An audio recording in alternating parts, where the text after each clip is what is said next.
Ya.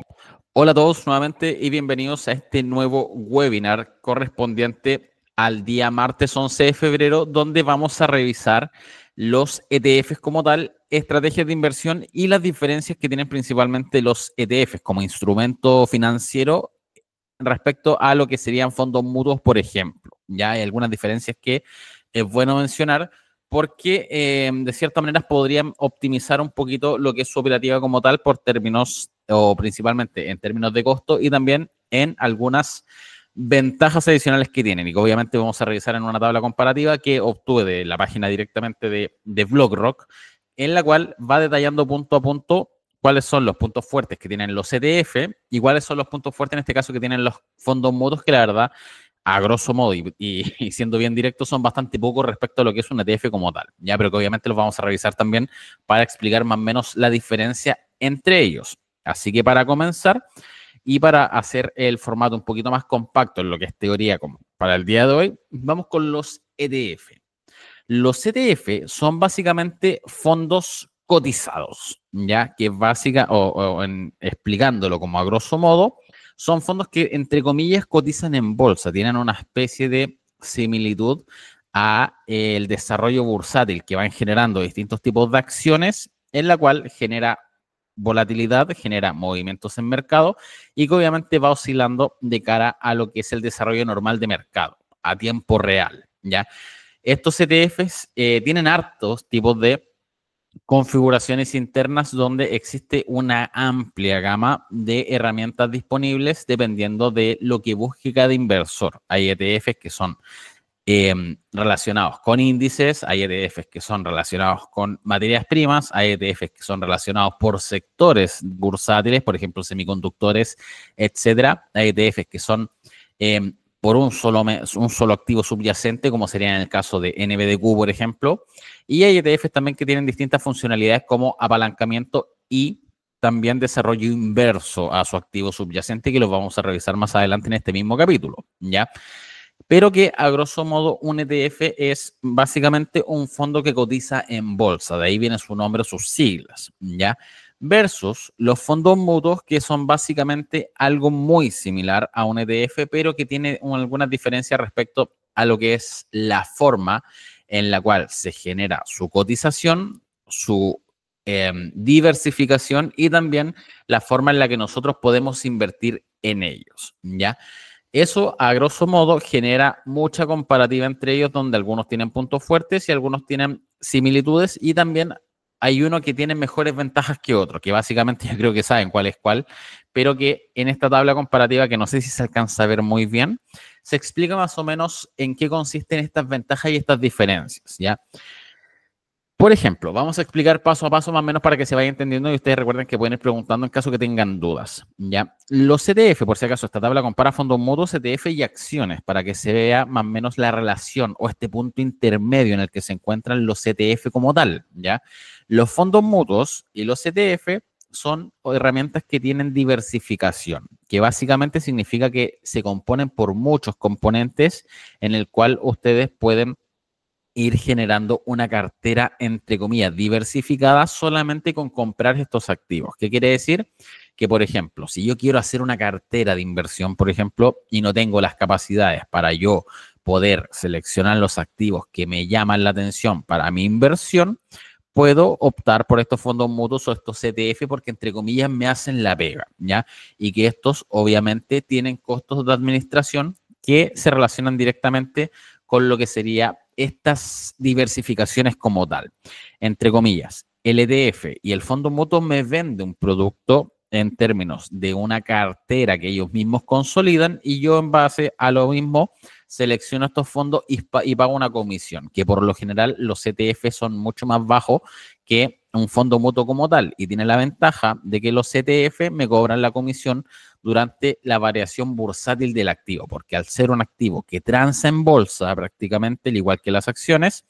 me descuenta prácticamente durante el desarrollo diario el porcentaje de comisión anual. Por ende, prácticamente ni siquiera nos damos cuenta cuando nos cobran, ¿ya?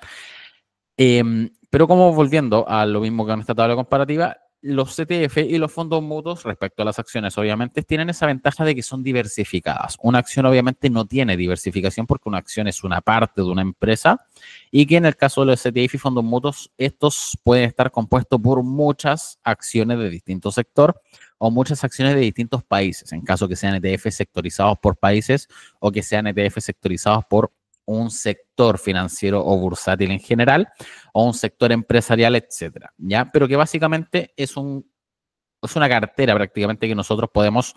optar, ya sea a través de fondos mutuos o a través de lo que serían los ETF, principalmente enfocado en gente que no puede armar su propia cartera y busca una especie de herramienta mucho más sencilla, ¿ya? La ventaja que tienen los ETF respecto a los fondos mutuos, que es como aparece en esta tabla, dice operada en bolsa durante el día bursátil. ¿Qué quiere decir básicamente esto? Que estos instrumentos, los ETF, al ser fondos cotizados, cotizan en bolsa y su comportamiento bursátil o la opción o la manera en la que nosotros podemos acceder a ellos es prácticamente la misma que al acceder en lo que sería una compra-venta de acciones, ¿ya? Yo en el horario bursátil, por ejemplo, puedo llegar y comprar acciones de Apple, por ejemplo, puedo vender acciones de Apple, puedo prácticamente transar Apple todo el día si así lo quisiera. Los ETF son exactamente igual. Yo puedo comprar un ETF a las 10 de la mañana, venderlos a las 11, volver a comprarlo a las 11:30 y venderlo al día siguiente, porque al ser un fondo cotizado, al estar sometido a esta transacción bursátil, le da muchísima mayor flexibilidad respecto a lo que serían los fondos mutuos que tienen ciertas limitantes a la hora de poder acceder a ellos, como por ejemplo compras mínimas, como por ejemplo cuotas de fondos mutuos, como por ejemplo que no puedo generar una venta en cualquier momento, sino que tengo que esperar que cierre la sesión, etcétera, pero que son limitantes a grosso modo que se van generando en base a este instrumento como tal. En cambio, en los ETF no existen esas limitantes y por ende yo puedo seleccionar en cualquier momento de la sesión bursátil en donde yo pueda cerrar esta posición y obtener beneficios incluso con una operativa un poquito más dinámica tipo trading, ¿ya? Así que es una ventaja bastante fuerte en respecto a lo que es un fondo mutuo como tal y de cierta manera también al estar siendo cotizado en bolsa da la facilidad que tienen, o la facilidad, perdón, que tienen algunos activos en Estados Unidos actualmente en el cual yo puedo comprar fracciones de una acción en particular. En este caso se pueden comprar fracciones de una acción de este ETF prácticamente, lo cual le da mucha mayor flexibilidad y elimina los montos mínimos de inversión a prácticamente lo más bajo que se puede, ¿ya? Entonces es una ventaja bastante amplia en términos de flexibilidad del instrumento. Y obviamente eso permite también que nosotros podamos generar ciertas estrategias en base a este mismo motivo, porque prácticamente se comportan como una acción, ¿ya? Ahora, otra ventaja que tienen respecto a lo que es la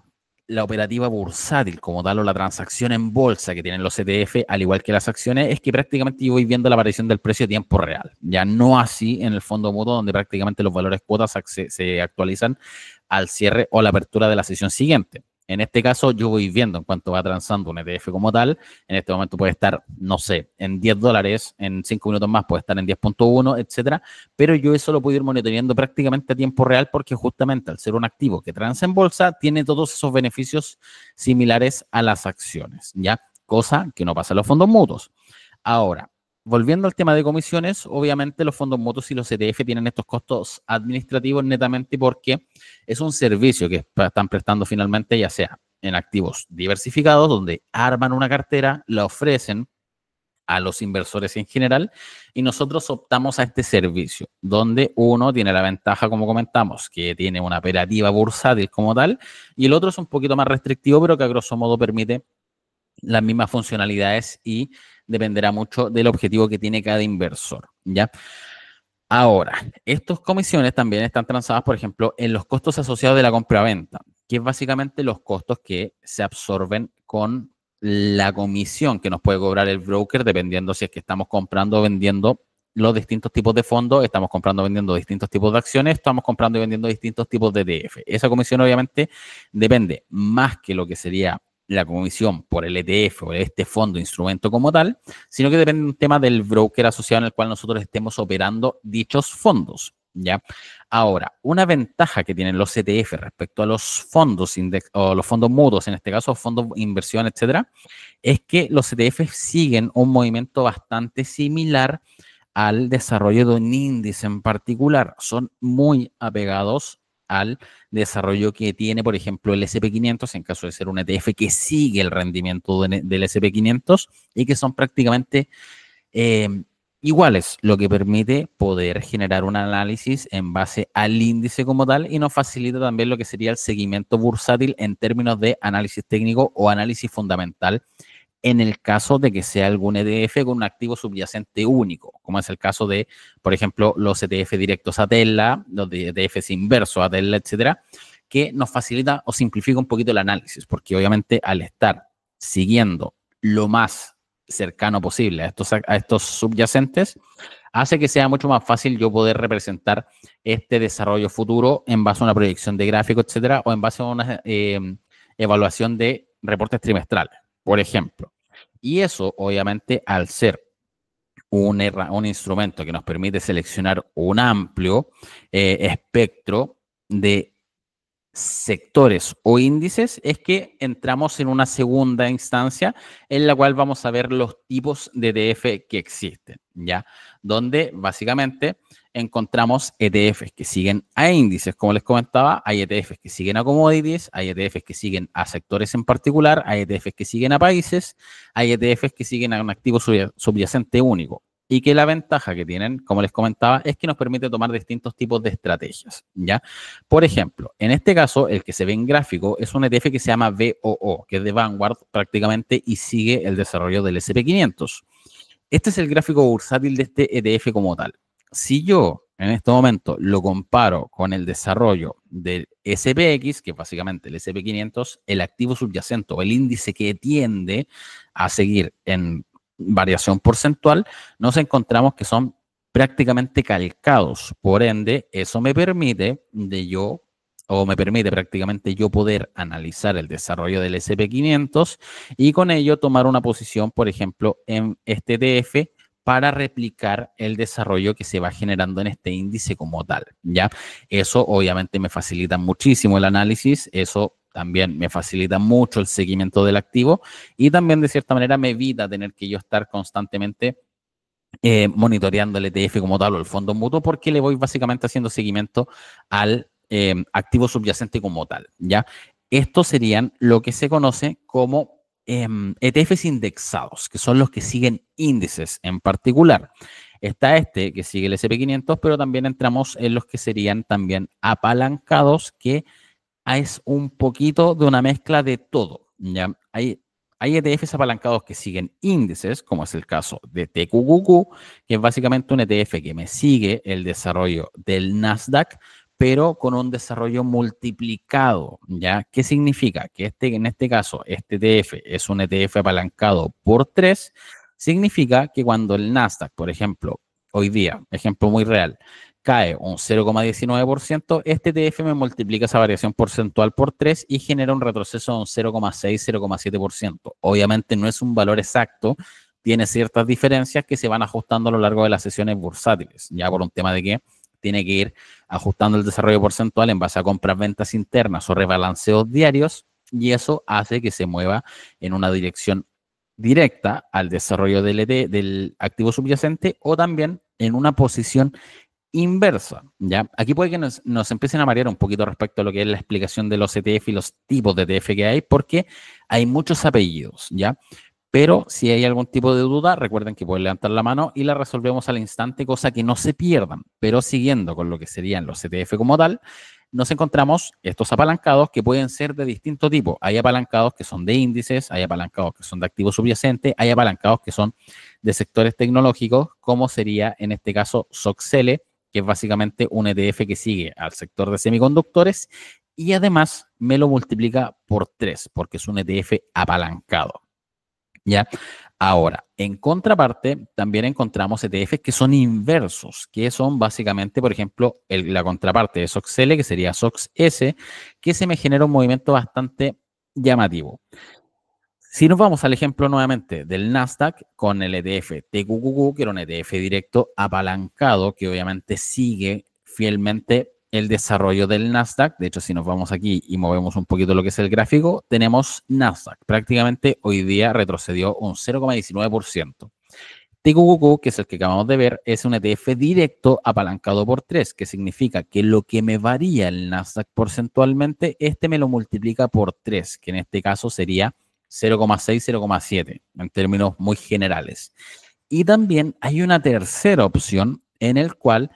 se encuentra los ETFs inversos, que estos tienen una funcionalidad adicional para gestionar el riesgo en base a lo que serían coberturas o serían estos hedge, que es básicamente una posición en larga con una posición en corta y van jugando en base al movimiento que genera el mercado, pero que a grosso modo estos ETF funcionan al revés. Primero, el activo subyacente, que en este caso es Nasdaq, cayó un 0,2. ¿Qué significa? Que primero, este ETF, al ser inverso, la variación porcentual es al revés, o sea, subió un 0,2, pero que al ser un ETF apalancado por 3, esa variación porcentual, además de ser inversa, me la multiplica por 3, como es el caso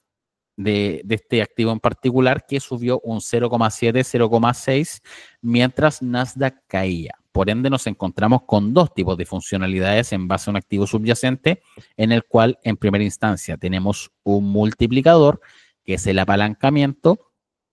y también el multiplicador con un inverso que me permite a mí ir operando en base a las oscilaciones del mercado, porque como muchos sabrán, si bien la tendencia de largo plazo es totalmente alcista, prácticamente en todos los índices, este juego con ETFs directos e inversos me permite tratar de ir aprovechando el máximo rango de movimientos que se van generando en el precio, porque el desarrollo de los precios bursátiles nunca es un desarrollo totalmente alcista, sino que el precio comienza a zigzaguear o generando distintos tipos de impulsos. Por ende, estos ETFs se crearon principalmente para ello, para buscar cierta operativa en base a todas las direcciones del mercado. Por ende, es una herramienta que podría ser bastante útil y obviamente una de las ventajas y aplicaciones que podrían tener estos ETF, ¿ya? Ahora, ¿dónde quiero llegar al tema de las aplicaciones? Porque que estamos viendo el tema de los ETF y las aplicaciones que podrían tener, porque entramos a un mundo donde es bastante amplio, ya que es el tipo de estrategias de inversión que existen. Ya nos vamos a enfocar en algunas porque obviamente existen muchísimos tipos de estrategia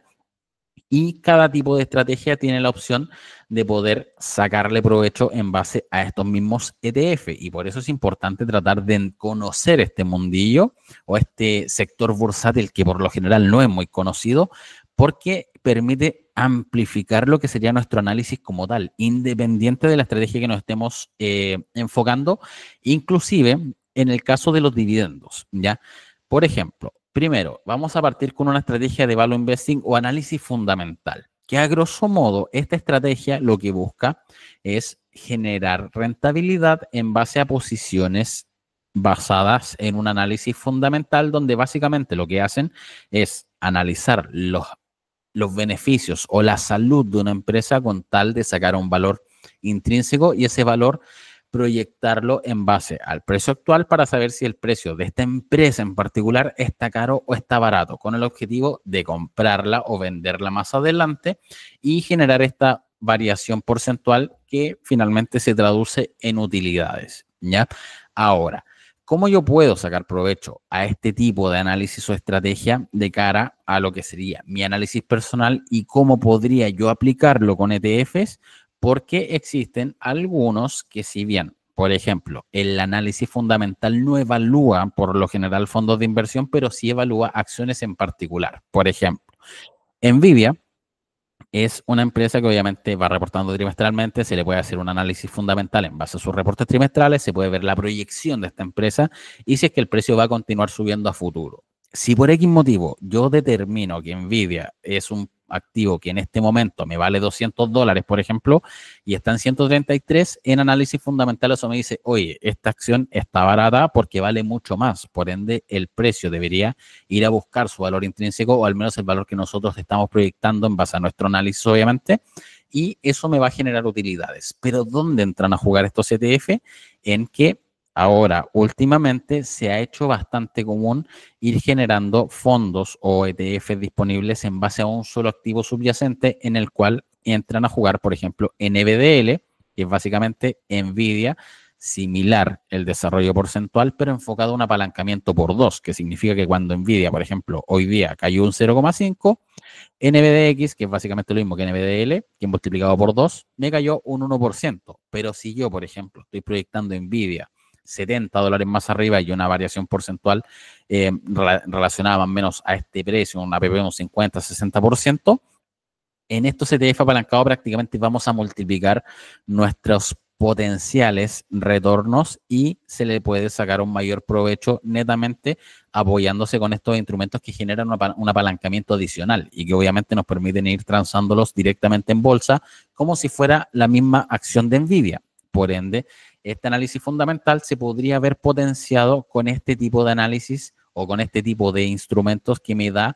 un margen porcentual adicional, pero siempre considerando de que los ETF apalancados al multiplicar nuestras rentabilidades, no solo las multiplican hacia arriba, también las multiplican hacia abajo, por ende hay que evaluar todos los riesgos relacionados, pero que sería una posible utilidad o aplicación que se puede generar de los ETF basados en un value investing o análisis fundamental, ¿ya? Este tipo de análisis, para que ustedes sepan, no es mal. En realidad no hay un tipo de estrategia o tipo de operativa que sea mala. En general todas son buenas porque dependen netamente del tiempo disponible y del horizonte de inversión en el cual ustedes están apuntando. Este tipo de estrategias son bastante útiles para la gente que proyecta a un mediano o largo plazo principalmente y que por lo general no quiere dedicar mucho tiempo en el monitoreo, no necesariamente en el análisis, sino que en el monitoreo del desarrollo de las empresas o de las acciones o ETFs, etcétera. Por ende, si ustedes no tienen mucho tiempo disponible y quieren proyectar a un mediano o largo plazo porque están apuntando prácticamente una inversión en 10 años, este tipo de estrategia es bastante útil para ustedes porque de cierta manera les da una mayor flexibilidad a la hora de poder invertir, ¿ya? Eso como este tipo de estrategia en particular. Ahora, ¿qué otro tipo de estrategia tenemos? Tenemos la estrategia indexada, que esto viene a simplificarnos un poquito lo que es el seguimiento, análisis y operativa como tal, porque básicamente la estrategia, en este caso indexada, lo que busca es un horizonte de inversión principalmente a largo plazo, en el cual nosotros nos acoplamos al desarrollo que va a generar un índice en particular y que por lo general la mayoría de la gente elige los índices de Estados Unidos. ¿Por qué? Porque si nosotros nos vamos al gráfico, revisamos nuevamente el SPX, nos encontramos que la tendencia prácticamente de toda la historia de este índice ha sido alcista. Entonces, lo lógico es que a lo largo del tiempo esta tendencia se siga manteniendo y obviamente con eso simplificamos el análisis, básicamente compramos un ETF que se relacione con este índice como tal y dejamos que el mercado haga lo suyo. Es una estrategia que es bastante recomendada para gente que no quiere generar análisis en particular, sino que lo que busca es básicamente subirse al desarrollo bursátil del mercado, porque las bolsas de Estados Unidos, incluso considerando crisis económicas, etcétera, siempre han ido al alza y lo más probable es que sigan haciéndolo a futuro, pero que eso no significa que en el corto plazo no se pueda generar algún tipo de retroceso. Entonces, es una estrategia que está enfocada principalmente a un mediano largo plazo y se le puede sacar provecho justamente con ETF porque comprar el SP500 es bastante complejo a menos que estén utilizando derivados y para eso se crearon estos ETFs que replican el movimiento del índice. De hecho, prácticamente este es el ETF que se mueve exactamente igual que el SPX. A cambio de gráfico, este es VOO. Si es que lo quieren buscar, lo pueden encontrar prácticamente en Sesti. Y si yo cambio a SPX, es prácticamente el mismo gráfico, salvo variaciones muy pequeñas, porque lo que buscan estos fondos cotizados es replicar el desarrollo bursátil de un índice en particular, y en este caso es una muy buena opción para gente que no quiere eh, reventarse con análisis, sino que compro un índice, mantengo lo que es el índice y me sigo moviendo, o sigo generando movimiento en base a lo que el índice desarrolla como tal, pero que básicamente el índice en este caso es el que nos hace el trabajo sucio y nos evitamos tiempo de monitoreo, nos evitamos tiempo de análisis, etcétera. Es idealmente eh, recomendado para gente que no tiene mucho tiempo para generar operativa, análisis y también para gente que es joven, porque obviamente la gente que es joven puede indexarse al S&P 500 y obviamente al ser un margen temporal mucho más amplio, por lo general la tasa de probabilidades de generar retorno es casi de un 100%, al menos en base a lo que ha desarrollado hasta el día de hoy el S&P 500 como un ejemplo bastante general, ¿ya? Ahora, hay otro tipo de estrategias que lo que busca es dividendos. Los dividendos, básicamente, a modo resumen, son pequeños pagos, de cierta manera, que se van generando a los inversores en base a las utilidades que va generando una empresa, ya que básicamente es como que la empresa me paga a mí por tener su acción, ya, pero que eso depende de múltiples factores por si acaso. No todas las empresas pagan dividendos y para que paguen dividendos tienen que tener, obviamente, utilidades. Así que aquí hay que hacer un análisis principalmente fundamental enfocado en la proyección de crecimiento de la empresa, en la proyección de retornos, obviamente, de la empresa, earnings, beneficio por acción, etcétera, en el cual esta estrategia lo que busca es ir acumulando empresas que entregan dividendos con el objetivo de masa de en un largo plazo, estos dividendos pasen a ser una renta pasiva, ¿ya? Es una estrategia bastante útil para la gente que busca proyectar a un largo plazo, pero tiene una desventaja bien grande. Y aquí quizás suene como opinión relativamente personal, es que la desventaja que tiene la estrategia por dividendos versus, por ejemplo, lo que sería un análisis fundamental o lo que sería un análisis técnico, incluso operativa indexada en este caso, es que estos ETF, o sea, esta estrategia dividendera principalmente necesita mucho capital para poder generar un ingreso relativamente bueno, entre comillas, de cara al retorno que hay por lo general por dividendo, donde prácticamente son 5% anual, 10% anual, lo que significa que si, por ejemplo, nosotros queremos hacer una renta relativamente tipo sueldo, por ejemplo, no sé, unos $2.000 al mes, por decir algo, significa que nosotros tendríamos que estar generando o tener una posición prácticamente de sobre $200.000 en acciones dividenderas para apuntar a un retorno de un 10%. Por ende, los márgenes se disparan bastante, se necesita mucho capital para generar este retorno por dividendos y por lo general tiende a ser un poquito más lenta respecto a lo que es una estrategia apuntando a un value investing o una estrategia apuntando a lo que sería un swing trading, inclusive, ¿ya? Esto, por si acaso, insisto, es una opinión bastante personal, puede que alguna persona discrepe conmigo, que es lo normal porque nadie tiene la razón, pero que es una de las desventajas que a mi parecer he visto en el tema de la estrategia dividendera. Depende, de primero, de partida, de que las empresas sigan generando dividendos y también de que estos dividendos vayan siendo crecientes y se vaya generando este efecto de bola de nieve donde finalmente se requiere mucho capital para generar el beneficio por acción o el dividend yield para este retorno esperado, ¿ya? Por si acaso, ¿en cómo se podría relacionar esto con los ETF? Porque hay ETFs que son bastante dividenderos y que de cierta manera hacen el trabajo por uno, donde se sectoriza. La verdad es que son bastante generales el tema de los dividendos, o sea, de los ETF, porque prácticamente hay ETFs para todo, donde hay están enfocados principalmente a retornos por dividendos, etcétera. Hay otros que están enfocados, como les comentaba, en indexados, pero que a grosso modo para todo el tipo de estrategia existe algún ETF relacionado en el cual se puede sacar provecho, ¿ya? Y para continuar, recuerden, cualquier cosa pueden preguntar, levantar la mano y aclaramos las dudas al instante, porque vamos ahora con lo que es el trading o una especie de gestión activa. Aquí es muy probable de que muchos piensen que el trading es prácticamente estar transando todo el día, que es uno de los grandes mitos que existen respecto a la operativa relacionada con el trading como tal. Y eso de cierta manera se debe a la mala fama que tiene por culpa de redes sociales donde lo pintan como muchas cosas que en realidad no es, ¿ya? El trading, para que ustedes sepan, existen distintos tipos de operativas, ¿ya? El trading básicamente lo que busca es yo comprar un activo y venderlo más caro, a grosso modo, que es básicamente lo mismo que busca un value investing, es lo mismo que busca un indexado, es lo mismo que buscan todos y que de cierta manera todas las estrategias de cierta manera hacen trading, inclusive las estrategias que están enfocadas en un análisis más fundamental porque en algún punto van a tener que vender la posición, en algún punto van a tener que cerrar una posición por pérdidas porque es imposible de que todas las posiciones sean netamente ganancia por temas obvios de mercado y que en este caso todos en algún punto hacen lo que es trading como tal o hacen un trade, ¿ya? Ahora, ¿dónde está la diferencia? en la temporalidad en la que nosotros queremos apuntar. Por ejemplo, la gente que está operando intradía es gente que compra y vende un activo durante la misma sesión bursátil. La gente que hace scalping es prácticamente gente que hace transacciones cada 2 segundos, y entramos a lo que sería el swing trading también, que hay otros tipos de trading también, pero swing trading, que es básicamente comprar y vender un activo dentro de un margen de tiempo un poquito más amplio. Y aquí es donde entran a jugar los ETF, porque últimamente, como les comentaba, hay muchos ETF que se están creando con distintos tipos de funcionalidades, y es donde entran a jugar los apalancados, es donde entran a jugar los inversos, donde, por ejemplo, yo quiero analizar la acción de Tesla,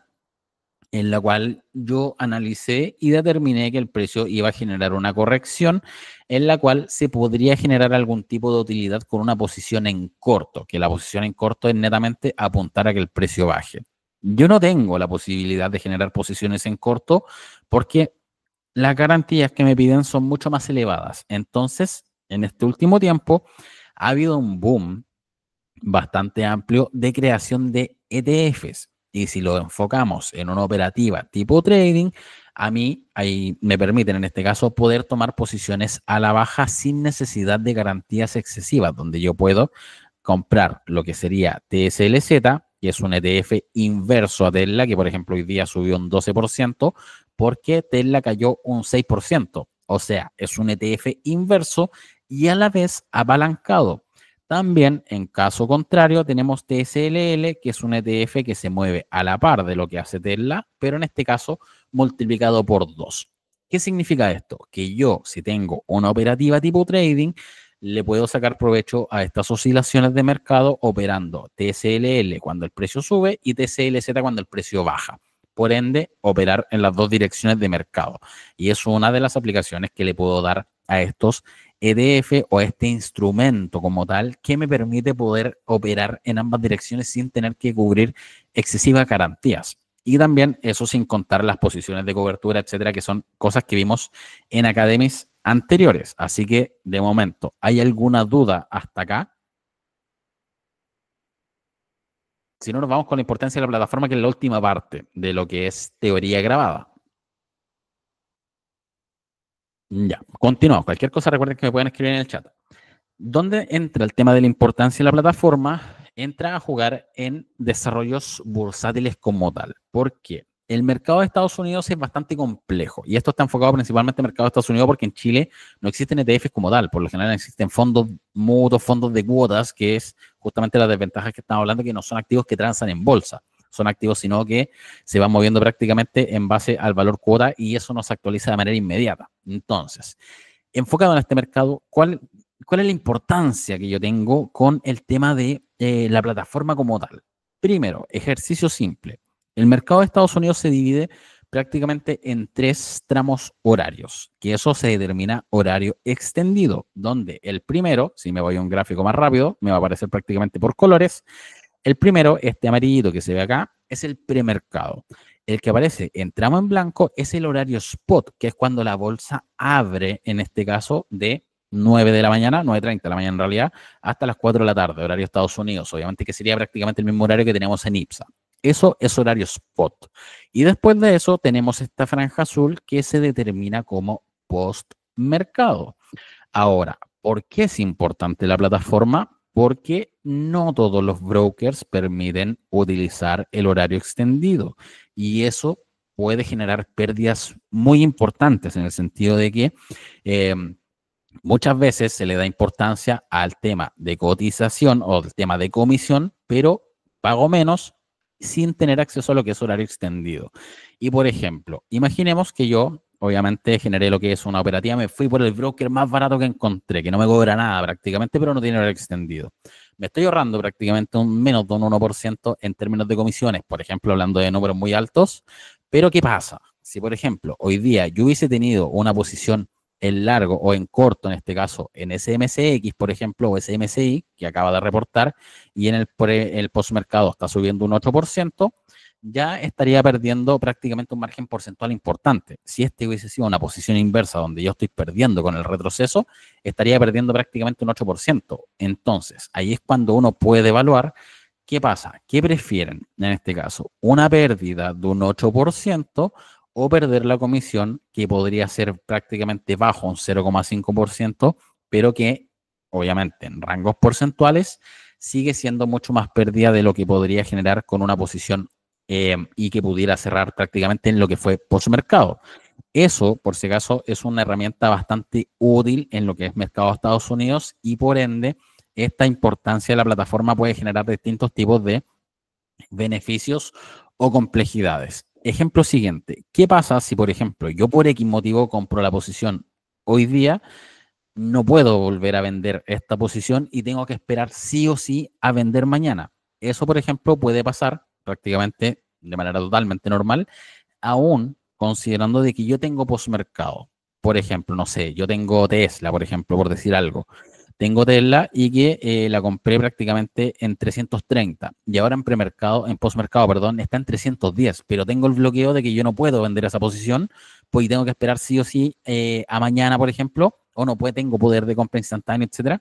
Por más que yo tenga horario extendido, eso me va a generar una complejidad en mi operativa y básicamente voy a tener que absorber todo el retroceso para poder generar la salida de esta posición y obviamente reducir la cantidad de pérdidas que tengo en ese momento. Por ende, volvemos al tema de la versatilidad de la plataforma. O ejemplo inverso, no necesariamente tiene que ser con una caída. Yo, por ejemplo, hoy día, justo, yo sabía que MSI iba a reportar ganancias trimestrales y que en este caso estaba esperando el reporte. El precio cayó prácticamente, por si acaso, estos son datos reales, el precio prácticamente retrocedió un 20% en el desarrollo postmercado y que en este caso yo dije, no, esta es una oportunidad única, necesito comprar. Voy y cargo mi billetera, pero resulta que el broker no me carga la billetera si es que el mercado de dólar no está cerrado. Por ende, me queda el depósito pendiente hasta el día de mañana y pierdo poder generar algún tipo de entrada en torno a este retroceso que tuve, ¿ya?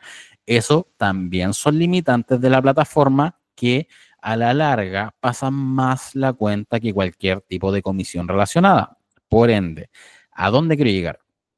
Que no siempre se guíen por términos de comisión. Lo mismo pasa en mercado nacional. Hay brokers que cobran muy barato, pero por ejemplo no tienen simultáneas, no permiten ingresar órdenes en subasta, no permiten ingresar órdenes en preapertura o que simplemente tienen mala plataforma y se genera error constantemente. Eso es una complejidad o me genera una especie de complejidad adicional a mi operativa y por ende las pérdidas que se pueden generar por este tipo de errores o por este tipo de limitantes podrían ser incluso mayores que las que yo podría generar como pago de comisión. Por ende, siempre es bueno evaluar todas las variables o las herramientas que me ofrece un broker antes de definir si es que, oye, no, sabes que yo no voy a esa porque prácticamente es caro y no, si es que si voy a esa porque no solamente tengo plataforma, sino que también tengo soporte, tengo herramientas adicionales, etcétera. Así que este punto es bastante importante a la hora de generar su operativa o simplemente por un tema de que están operando en un broker y no tiene todos los activos disponibles, por ejemplo, ¿ya? Así que eso sería al menos con este punto en particular. No sé si alguien tiene algún tipo de duda, porque si no, dejamos la grabación hasta acá y partimos con el módulo 2, que todavía nos quedan unos 20 minutos aproximadamente como para intentar algo interesante. ¿Ya? Si no hay preguntas, voy a cortar la grabación.